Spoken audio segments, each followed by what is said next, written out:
Okay, so we're going to do a little bit of a deeper dive into the concept of arrays.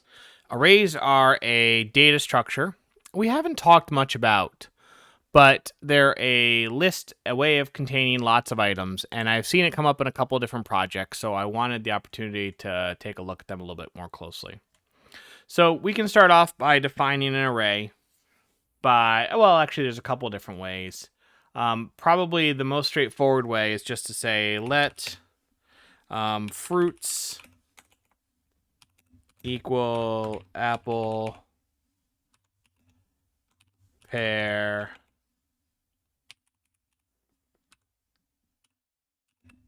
peach. Okay. And that's an array, right? It's a list of items that can all go together like this. We can also organize it just for the purposes of sort of visually. We can put everything kind of on its own line and do a little bit of indenting. It makes it look a little bit nicer. That's okay. That's allowed. And actually, we should probably put this on its own line too. Actually, that would be better. Yeah, that's a little bit nicer. And then you can actually put this little square bracket here at the end underneath it. That's another way of defining it. It means exactly the same thing. It's just a little bit of a different look. You can also define a array by just saying, okay, I want an empty array. And then if you want to add things to an array, you just do it by index. So we say cars, the 0th index equals a Mustang. Cars, the first index is maybe a Viper. Cars, the second index is a Civic. Or whatever, right? Notice how you index these things. We always start at 0 and move our way up from there. So the first one is actually a 0, not a 1. And then if we wanted to sort of get this information out, we could say console.log. We could log cars 0, console.log. We could log fruits 1. If we were to save this and run it, take an example of look at our code here.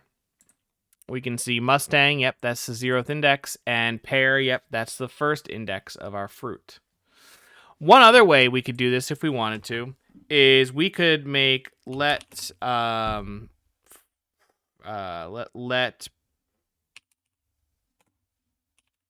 programming languages equal new array.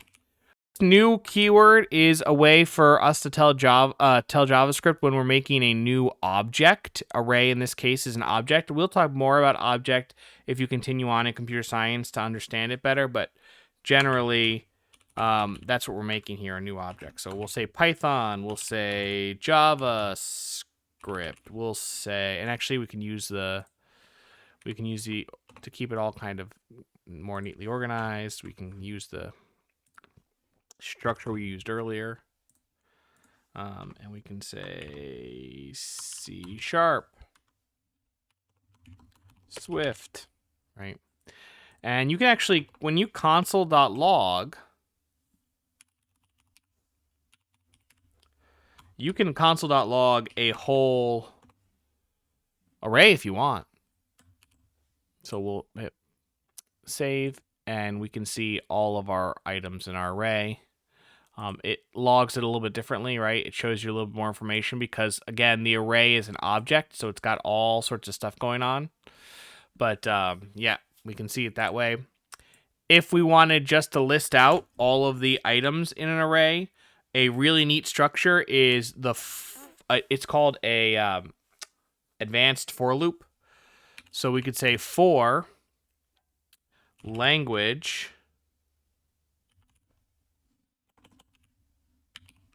in programming languages console.log language. Now it's throwing me an error because for loops like this in JavaScript require parentheses. And I just spelled console wrong. Okay. Command S. We'll rerun this.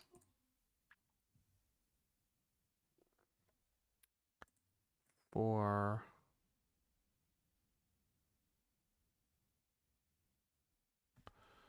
hold on one second.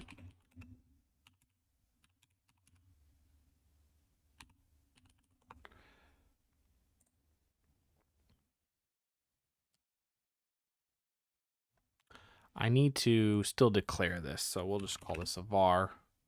For var language in. There we go.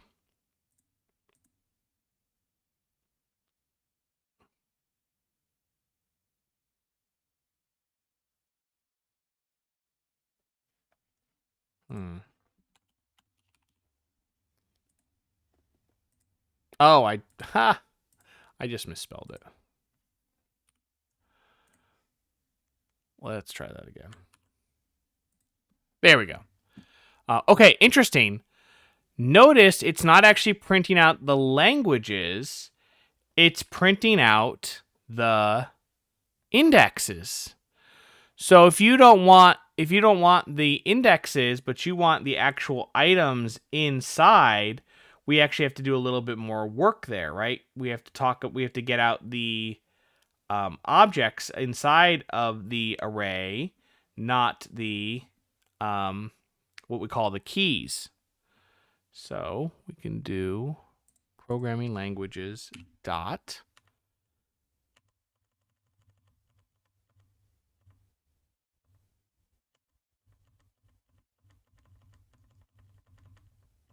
values. Let's try that. Command S. Refresh. Oh, not dot values. Dot values? No.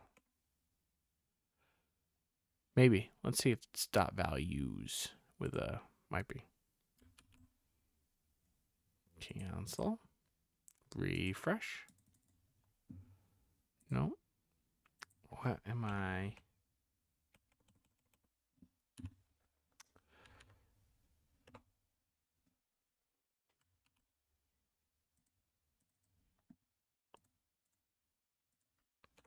See, we could do it by doing this, but I don't want to do it this way. By passing the value in like that. That will do it. But there is a way of getting out the actual values. And I thought it was values. So hold on one second. If we can get both things out of here. And that's probably the best way to do it. So if we say let key comma language in programming language like that. Oh, we don't want it in parentheses. We want it in blocks. Then we can get out both the key, because it's a key value pairing in this case, which normally we would associate with a dictionary, but arrays are key value pairings in the sense that every value has a number that goes with it. And I think this should work for us. So let's see. Command S. Run it again. For undefined.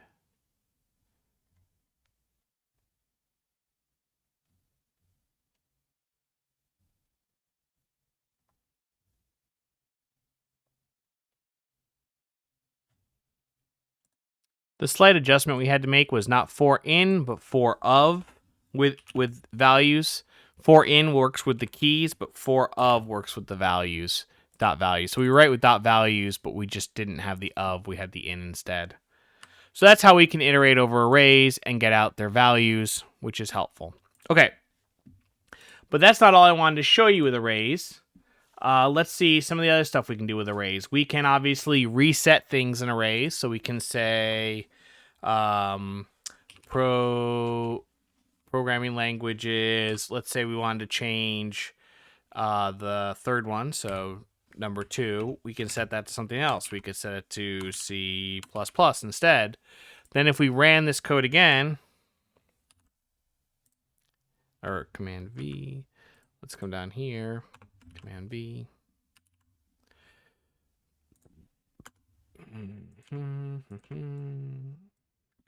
Copy. So we'll run that code twice up here, and we'll see instead of C#, it's now C++. So you can just access the index that you want to change and go ahead and change it. One of the other things I wanted to show you was, okay, what if we wanted to actually get this into our HTML? What if we wanted to just plug this into our HTML somewhere? Well, we can do that by using our document property. We can get element by ID, and I've already set up one. We're just going to call it demo in this case. And if we access a particular attribute called inner HTML, we can put whatever HTML we want in there. For example, we could put in H1 and then plus programming languages plus a closing H1 tag. Let's see what that looks like. Command S, refresh, and you'll notice as an H1 tag, we get our new list of programming languages. Let me move this off to the side here, and I'm actually going to close our console because we don't really need it anymore. And now we've actually changed the HTML from our JavaScript by inserting some text. And we've inserted it inside of an H1 tag. You don't even have to do that, honestly. You don't have to add a tag at all. You can just throw it an array,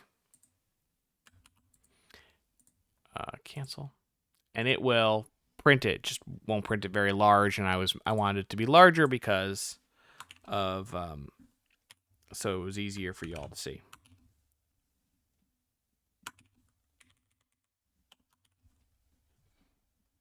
Which we can do like this. That could be useful for some of you for your personal projects too. If you want to have changes happen to the HTML while you're running your game or whatever program you're running, accessing this inner HTML item is a good way to do it. And you can see my HTML. It's not complex. I just have this one div tag. And when I access by ID the inner HTML, it just puts it in here, whatever it is. And by the way, this can be as complex HTML as you want. You could do a full-blown HTML page here and plug it in, and that would be okay. That would work too. Arrays do have some interesting methods that are also useful. We can let's take not programming languages, but let's take programming languages length, which is a property of arrays. So this should grab how long it is. 4. Yeah, there are 4 elements in our array. That's really useful. Another one that is useful is sort, which will work differently depending on the kind of objects you have in your array. In our case, it's programming languages, and those are words, so it's going to try to do it in a alphabetical order, though it's not very successful here. Oh no, you know what it does it by? It does it by value. This is the least value, and it goes up from there because it's counting all of the letters as values. If these were numbers, if we were to make another array of numbers, let nums equal 1, 2, 3. And I was to maybe put a 5 in here instead, and a 30 and a 2, right? This is not sorted. But if we did run the sort program here, you'll see how it will actually sort it for us. Interesting, though, that it put 1, 2, 30, 4, 5. I wonder why that is. We'll have to look into the documentation on that. My guess is it's still reading it as a, oh no, it shouldn't be, I wouldn't think.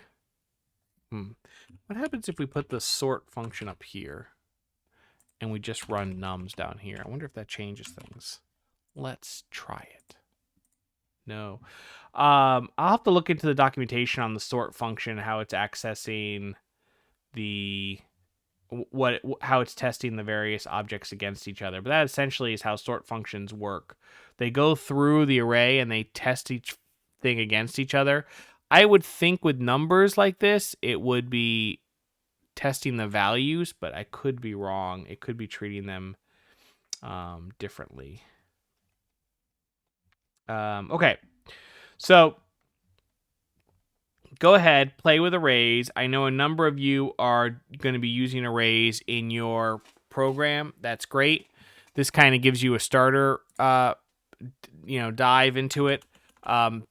If you hit dot after any array in our VS Code here, you should be able to get quite a number of functions, and you should feel free to play with these. For instance, here's one that's going to change whatever is in here to a string. Now, JavaScript will kind of do this on its own anyway, but it's not helpful if we have other things, if we want to be more specific about how things change. Another one is for each. Remember when I was doing that for of? Well, we can do for each too. And if you look at the documentation for each, it takes a callback function as a parameter. So this is like when we wrote these callback functions, right? Function, it's going to take in a value, a index, and an array. And then we can, the array itself, and then we can, inside this function, do whatever we want to do to the numbers. Maybe we say return, or we could just do value plus 5. Let's see what that does. Command S. Oh, undefined, because it's not returning.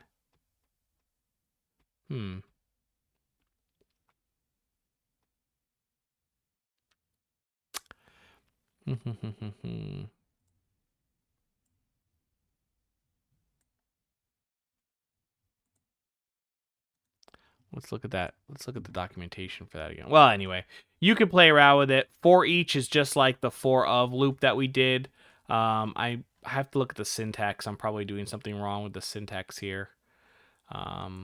Array method for each.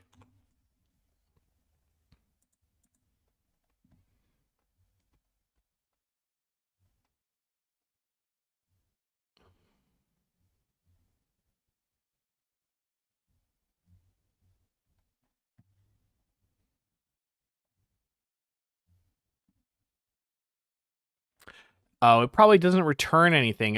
I get it. It's changing nums in place. Okay, let me explain what I mean. Let's pull that out of here. Let's do it here. And what's going to happen is nums is actually going to be a changed array because of this happening. Command S, come back over here. At least I thought it would be value plus 5. Or let's do, I think we can just do, what if we just do item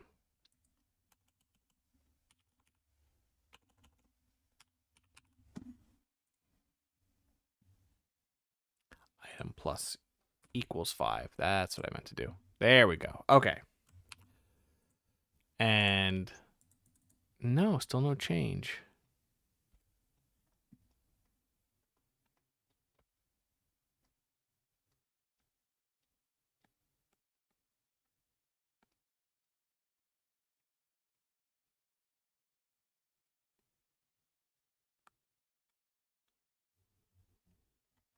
Maybe, is it returning? Let's see if it's returning anything.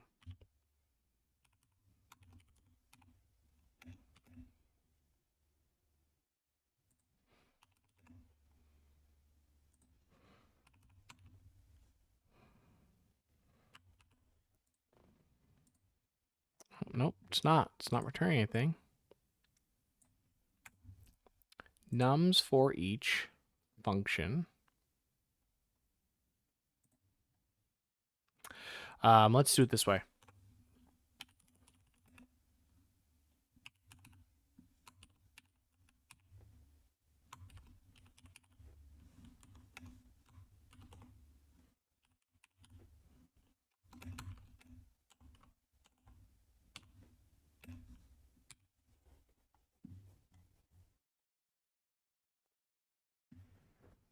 And let's go ahead and just pass in add 5 right there. And let's see if that gives us the result we want. We're still getting the same result.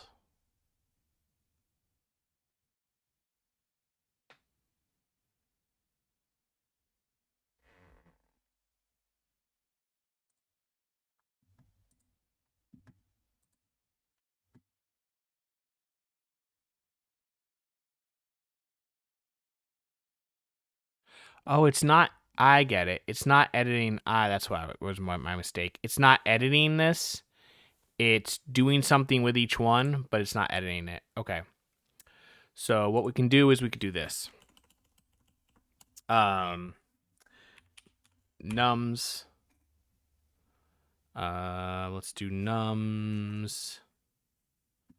I think this can take two things. I think this can take a value and an index. And let's do nums index plus equals